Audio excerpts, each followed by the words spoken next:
Kawaki. Tama ka. Ang panahon ng mga ninja ay tapos na.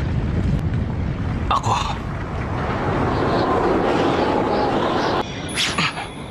Ay isa pa ring ninja!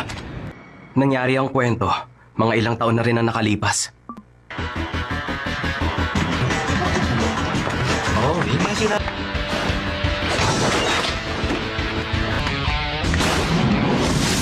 Malala ba talaga?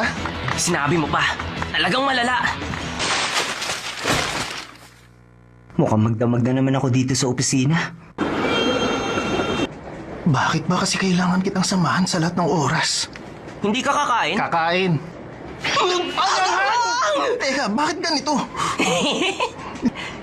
Sa totoo lang, malaking ginhawa ang pagsakay sa tren na to.